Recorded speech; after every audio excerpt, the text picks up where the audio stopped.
हम्म, तो हम आपकी डिमांड के आधार पर बहुत बच्चे मुझे कह रहे थे कि लाइफ प्रोसेस जो लेसन है 10th क्लास में उसे कराएं सर आप। तो देखिए लाइफ प्रोसेस है क्या चीज। लाइफ माने जीवन, प्रोसेस माने इसकी क्रियाएं। तो जीवन की जो क्रियाएं हैं उसमें हम क्या क्या कर रहे हैं, हमारी बॉडी में क्या क्या होता है, जितने एनिमल्स हैं वो अपनी बॉडी में क्या क्या चेंजेस होते हैं उनमें, और कौन कौन सी मेटाबॉलिज्म होते हैं, तो उन सब के बारे में हम यहाँ पढ़ेंगे। उससे पहले हमें लाइफ लाइफ किन की होती है, लिविंग्स की। फर्स्ट ऑफ ऑल हमें डिवाइड करना पड़ेगा जो इस अर्थ पर जितने भी प्लेस, जितनी भी चीजें हैं, सब्सटेंसेज हैं, जो भी चीज यहाँ उपलब्ध है उनमें से लिविंग कौन है और नॉन लिविंग कौन है।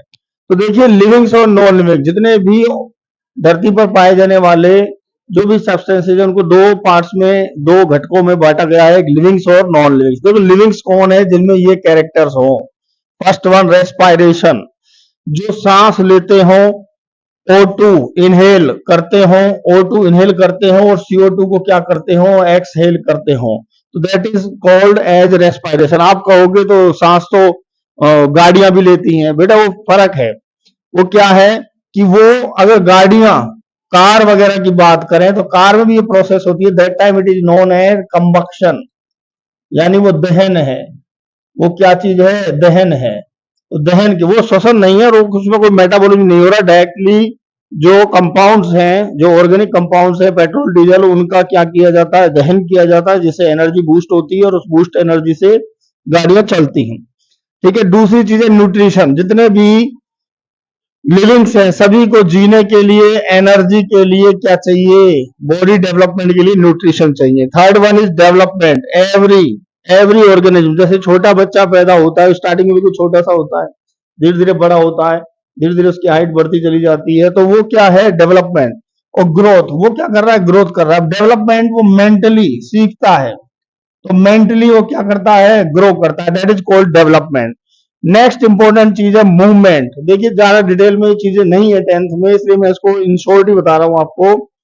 नेक्स्ट प्रोसेस इज है मूवमेंट। अब मूवमेंट क्या चीज है, तो देखिए मूवमेंट में क्या चीज आती है। मूवमेंट का मतलब क्या है कि जो ऑर्गेनिज्म है, जो लिविंग्स हैं, वो एक जगह से दूसरी जगह पर फूड के लिए, सेक्सुअल पार्टनर के लिए और रहने के लिए वो मूव करते हैं। अब आप कहोगे प्लांट्स तो मूव ही नहीं करते। अरे प्लांट्स मूव करते हैं भैया, उनमें मूवमेंट होती है, जैसे ट्रॉपिज्म मूवमेंट, सूर्य की तरफ मुड़ जाना, जिसको हम फोटोट्रोपिज्म बोलते हैं, पानी की तरफ मुड़ जाना, दैट इज कॉल्ड हाइड्रोट्रोपिज्म। तो इस तरह वो भी मूवमेंट करते हैं और उनके पोलन ग्रेन्स जाते हैं, या सीड्स का डिस्पर्सन होता है, वो एक जगह से दूसरी जगह जाते हैं, तो that is movement. Next point है, बहुत इंपॉर्टेंट पॉइंट है, बहुत पूछा जाने वाला पॉइंट है, that is called homeostasis. Every organism have to do a balance system in their body.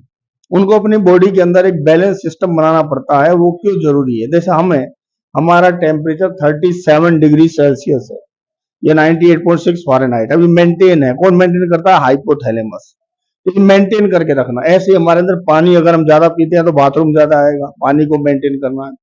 अगर हम में आयंस यानी जो सोडियम क्लोराइड वगैरह है वो कम है तो हम ज्यादा नमक खाएंगे, अगर ज्यादा है तो नमक खाना कम कर देंगे, डॉक्टर भी मना करेगा कि बीपी हाई है आप नमक नहीं खाएं।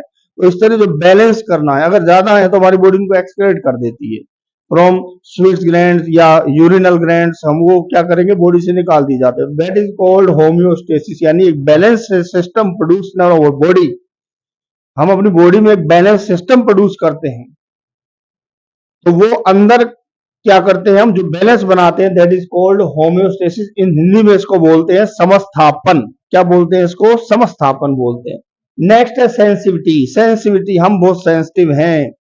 जितने भी ऑर्गेनिज्म हैं अर्थ पर, जितने भी कोई भी ऑर्गेनिज्म आपको मिलेगा वो सब के सब क्या होते हैं, सेंसिटिव होते हैं। अगर आप उनको स्पर्श करते हैं, उन्हें स्पर्श का पता लगता है, हम आंखों से देख सकते हैं, कानों से सुन सकते हैं, त्वचा से स्पर्श कर सकते हैं। सेंसिटिविटी है कि नहीं, अगर मेरे को सुई चुभाएगा मालूम पड़ेगा कि नहीं पड़ेगा, तो दैट इज कॉल्ड सेंसिटिविटी। सभी एनिमल सेंसिटिव होते हैं। क्यों, क्योंकि they have a special type of tissue system in their body, that is called nervous system. तो नर्वस सिस्टम का जो काम है वो यही काम है, हमें सेंसिटिव रखना, हमें जागरूक रखना, हमें अपने एटमोस्फियर से अवेयर रखना, दैट इज कॉल्ड सेंसिटिविटी।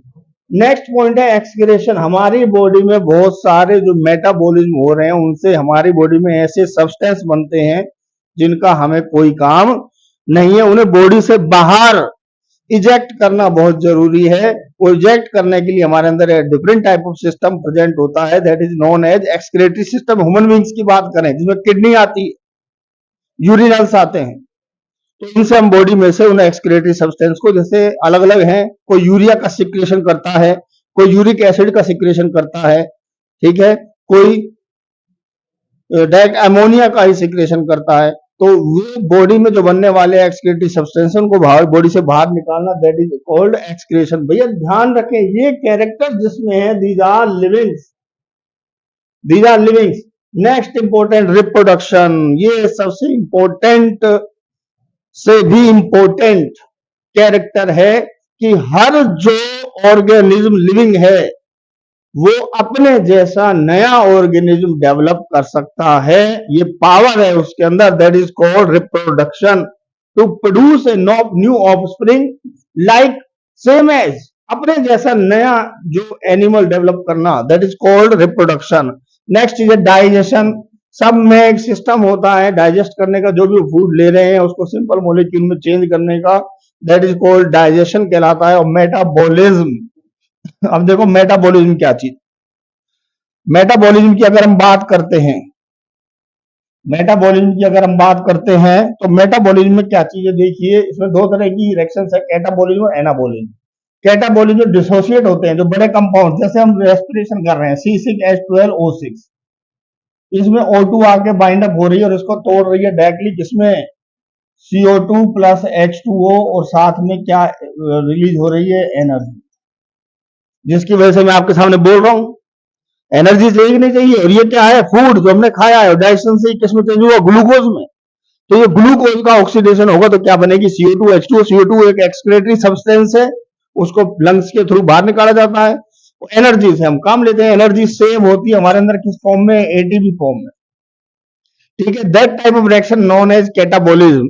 और इसी की जगह ये रेस्पिरेशन की रिएक्शन है, इसकी रिएक्शन है ये रेस्पिरेशन की। अगर इसी की जगह बात करते हैं हम प्लांट्स में, प्लांट CO2 ले रहे हैं एटमोस्फेयर से, वाटर ले रहे हैं सॉइल में से, और in the presence of sunlight chloroplast के अंदर दे प्रोड्यूस ग्लूकोज, साथ में ऑक्सीजन, ठीक है। तो ये जो एक निर्माणात्मक रिएक्शन है जो कुछ प्रोड्यूस कर रही है, प्रोडक्टिविटी हो रही है, जिससे जो फूड का और ऑक्सीजन का प्रोडक्शन हो रहा है, that are known as anabolism, that are called as anabolism. तो इस तरह की मेटाबॉलिज्म, मैंने अभी जनरल रिएक्शन बताई है, ऐसी लाखों रिएक्शन हमारी बॉडी के अंदर होती हैं। तो कहने की बात यह है कि जितने भी ये रिएक्शन कर रहे हैं इस अर्थ पर, चाहे वो कोई भी ऑर्गेनिज्म हो, चाहे वो प्लांट हो चाहे वो एनिमल हो, दीज आर कॉल्ड लिविंग्स। वो क्या कहलाएंगे, लिविंग्स कहलाएंगे। तो यहाँ ये लेसन स्टार्ट होता है,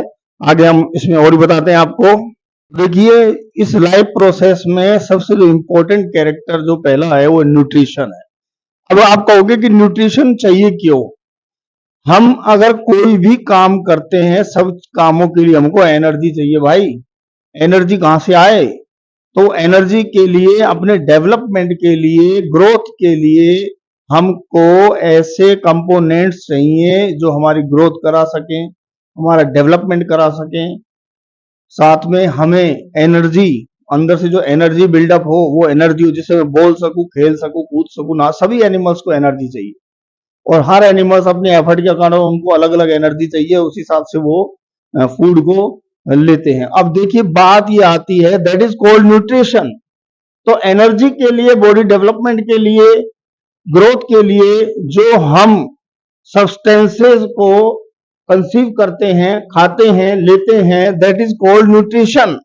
अब ये बन कहां से रहा है, सबसे पहली बात तो देखो, because of nutrition there are two type of community are characterized two type of category, that one is autotrophic and second one is heterotrophic. autotrophic कौन है, autotrophs, auto माने स्वयं यानी सेल्फ, ट्रॉप्स माने जो प्रोडक्शन करते हो। ऐसे एनिमल्स, ऐसे ऑर्गेनिज्म जो अपना food on their own product produce करते हो, तो that time it is known as autotrophs. आप बता सकते हैं आप कि कौन ऑटोट्रॉफ्स है हमारी अर्थ पर, कौन ऐसे एनिमल्स हैं, कौन ऐसे ऑर्गेनिज्म हैं जो ऑटोट्रॉफ्स हैं?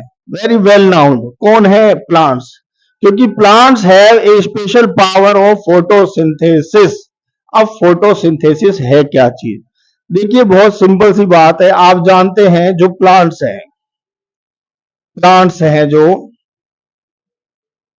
ये प्लांट्स हैं, आप जानते हैं इसकी जो लीव्स हैं कैसे कलर की हैं? ग्रीन कलर की हैं। इन ग्रीन कलर के, और ये सॉइल में हो रहे हैं, सॉइल से क्या कंडक्ट कर रहे हैं? ये सॉइल से क्या कंडक्ट कर रहे हैं? H2O। सॉइल से क्या कंडक्ट कर रहे हैं?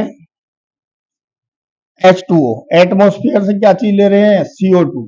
अब इनके अंदर जो ग्रीन सब्सटेंस है दैट इज क्लोरोफिल। क्लोरोफिल एक पिगमेंट है जो क्लोरोप्लास्ट नाम के सेल ऑर्गेनेल्स के अंदर पाया जाता है। आपसे ये डिफरेंट पूछ लिया जाता है कई बार कि क्लोरोफिल और क्लोरोप्लास्ट में क्या डिफरेंस है। मैं अभी आपको स्ट्रक्चर बताऊंगा इसकी। तो क्लोरोफिल एक पिगमेंट है which is present in the chloroplast. और क्लोरोप्लास्ट क्या है? वो सेल ऑर्गेनेल है जो प्रेजेंट इन सेल।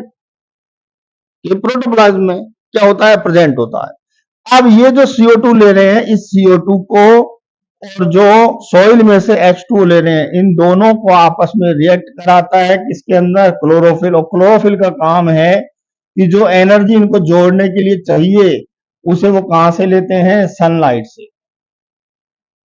सनलाइट से जो एनर्जी आ रही है वो हम जानते हैं E बराबर HU के बराबर होती है। वो एनर्जी को ये कंसीव कर रहे हैं और दोनों की रिएक्शन करा रहे हैं, और इससे ये प्रोडक्शन हो रहा है किसका? एक मॉलिक्यूल किसका? ग्लूकोज का। अब ये ग्लूकोज मॉलिक्यूल है किस चीज का? फूड का। साथ में ये बना के दे रहे हैं हमें क्या चीज? ऑक्सीजन। तो ये जो प्रोसेस है that process is known as photosynthesis, जो प्लांट्स के अंदर कंप्लीट होती है। और इसी की वजह से, यानी जो मेन प्रोडक्ट प्रोड्यूसर है इस अर्थ पर, वो कौन है? प्लांट्स हैं, एल्गी हैं, जो कि प्लांट्स ही हैं। ठीक है, तो इनके द्वारा ये प्रोडक्शन हो रहा है फूड का, जिसको जितने भी और ऑर्गेनिज्म है वो क्या कर रहे हैं? कंज्यूम कर रहे हैं। ठीक है, अब एक प्लांट्स के अंदर ऐसी क्या चीज है, हम फोटोसिंथेसिस के बारे में थोड़ा सा डिटेल में पढ़ेंगे यहाँ पर आपकी बुक के अकॉर्डिंग। तो सबसे पहली बात है कि प्लांट्स के अंदर है क्या चीज। सबसे पहली बात तो ये हो गई कि इनके अंदर स्ट्रक्चर है किसकी?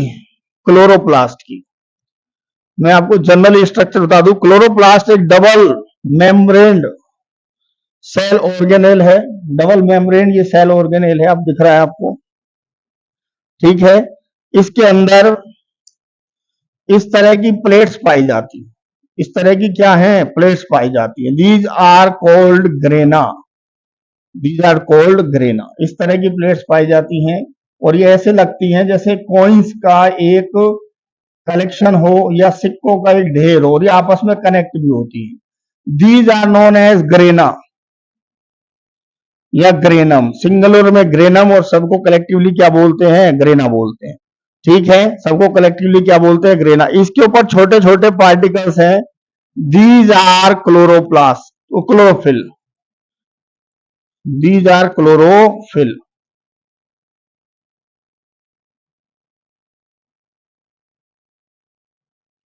ये छोटे छोटे पार्टिकल्स हैं इसके ऊपर, बहुत सारे हैं इसमें, सिर्फ क्लोरोफिल नहीं, इसमें जैंथोफिल और इसके अलावा आपके कैरोटिनॉइड्स भी पाए जाते हैं। अब देखिए ये जो बीच वाली, ये दैट इज कॉल्ड इंटरग्रेनम, जो आपस में ये कनेक्ट कर रही है ना, दैट इज कॉल्ड इंटरग्रेनम।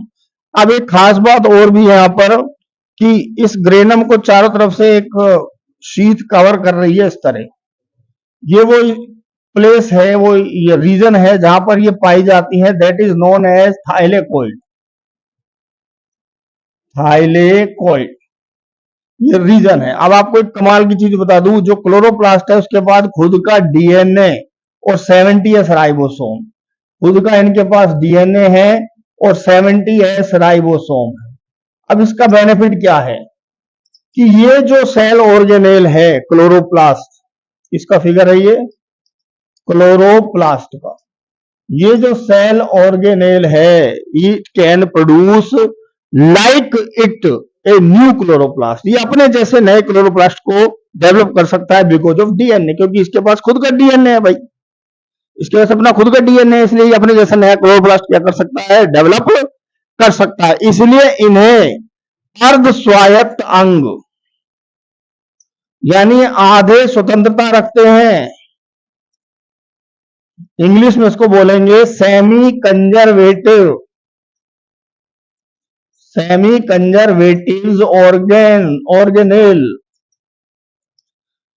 ये अपने आप में इतनी स्वायत्तता रखते हैं कि ये अपने आप ही नया सब्सटेंस क्या कर सकते हैं, ग्रो कर सकते हैं। अब एक चीज मैं और बता दूं, यहां जो भरा हुआ सब्सटेंस है उसे हम मैट्रिक्स या आधात्री कहते हैं, जो बाकी इसके अंदर लिक्विड भरा हुआ है, दैट इज कॉल्ड मैट्रिक्स। क्या कहलाता है, मैट्रिक्स। हिंदी में इसको कहते हैं आधात्री। तो ये एक स्ट्रक्चर हो गई भैया किसकी, क्लोरोप्लास्ट की। ये किसकी स्ट्रक्चर हो गई, क्लोरोप्लास्ट की। अब दूसरी चीज इनके अंदर क्या खासियत है जिससे ये O2 CO2 का एक्सचेंज करते हैं। O2 एंड CO2 के एक्सचेंज करने के लिए इनमें क्या स्ट्रक्चर पाई जाती है, दैट इज स्टोमेटा। स्टोमेटा क्या है, टाइनी पोर्स है ऑन लीव्स, जो प्रेजेंट होते हैं किन पर, ऑन लीव्स पर। अब इनकी स्ट्रक्चर अगर आप देखते हैं तो इसको देखिए, मैं बताता हूं आपको। हर एक जो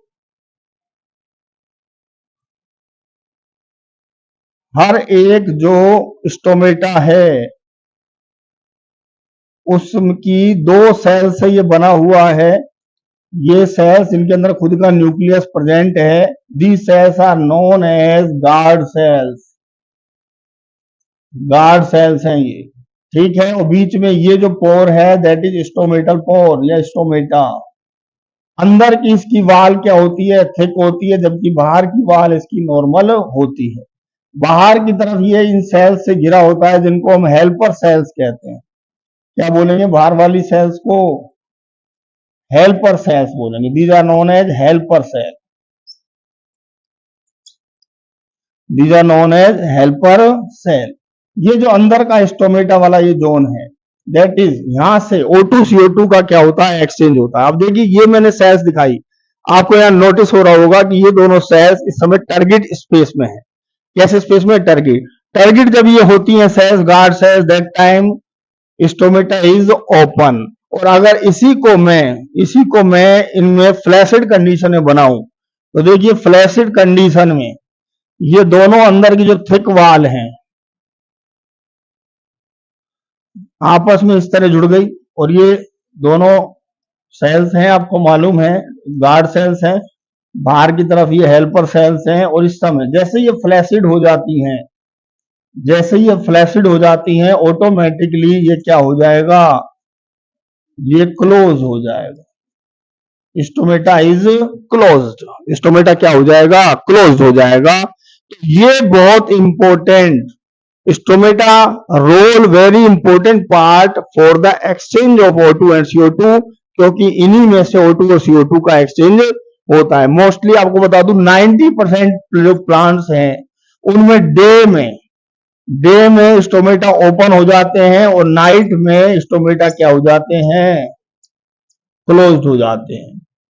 और 10% इसके अपोजिट होता है, 10% जो कि क्रेसुलेसी फैमिली के प्लांट्स होते हैं उनमें नाइट में स्टोमेटा ओपन होते हैं, जबकि डे में स्टोमेटा क्या हो जाते हैं, क्लोज्ड हो जाते हैं। तो these structures are stomata, these structures are stomata, ठीक है। तो ये प्लांट्स के अंदर मैंने आपको रिएक्शन बताई थी कि प्लांट्स फोटोसिंथेसिस करते हैं और अर्थ पर जितना भी कार्बनिक जो कंपाउंड है एज ए फूड प्रोडक्शन हो रहा है वो बिकॉज ऑफ प्लांट्स की वजह से हो रहा है। तो प्लांट्स एक have a important role to produce the food.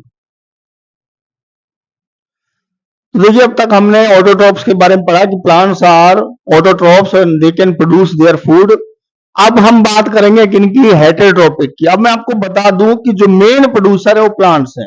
अब उन प्लांट्स पर जो डिपेंड करते हैं और जो फूड उनसे एज ए फूड प्लांट से क्या कर रहे हैं, कंज्यूम कर रहे हैं, these are known as consumer. और वही क्या है, हेटेरोट्रॉप है, जो डिपेंडेंट होते हैं किस पर, प्लांट्स पर। जो अब प्लांट्स कौन है, प्रोड्यूसर। अब डायरेक्टली अगर जो प्लांट्स को ले रहे हैं as a food, that these are known as herbivorous. जो किस पर डिपेंड्स हैं, प्लांट्स पर डिपेंड है, प्लांट्स पर डिपेंड्स है, वो क्या कहलाएंगे, herbivorous. Number 2, second one is carnivorous.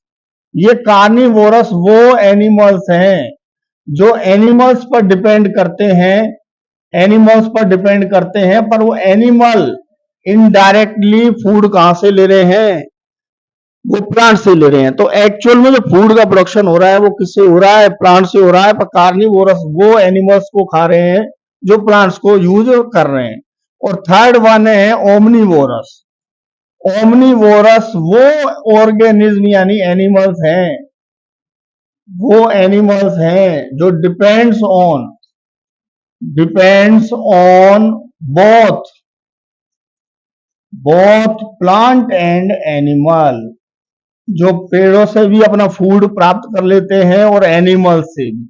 देखिए आप यहाँ एक मतलब समझने की कोशिश कीजिए कि जो बेस है वो हमेशा प्लांट है, फूड का जो स्टार्टिंग है, जो प्रोडक्शन है वो प्लांट से। जो ऑटोट्रॉफ प्लांट्स हैं और हेटेरोट्रॉपिक जो है, चाहे वो हार्बिवोरस है, कार्निवोरस है, ओमनिवोरस है, दीज आर डायरेक्ट और इनडायरेक्टली डिपेंड्स ऑन प्लांट। पर वो चेन के थ्रू एनिमल्स को खा रहे हैं, पर एनिमल्स बेसिकली प्लांट से ही जो एनर्जी है, जो फूड है, वो क्या करता है, लेता है। अब हम बात करेंगे इसके बाद न्यूट्रिशन इन एनिमल। ये बहुत इंपॉर्टेंट पोर्शन है यहां पर, न्यूट्रिशन इन एनिमल्स। जो एनिमल्स हैं वो कैसे न्यूट्रिशन ले रहे हैं। सबसे पहले मैं जो लूंगा वो एक यूनिसेलुलर एनिमल्स में लूंगा कि यूनिसेलुलर जो एनिमल्स हैं या ऑर्गेनिज्म हैं वो कैसे लेते हैं। जिसमें मैं एग्जांपल ले लेता हूं आपका, कौन सा एनिमल, अमीबा।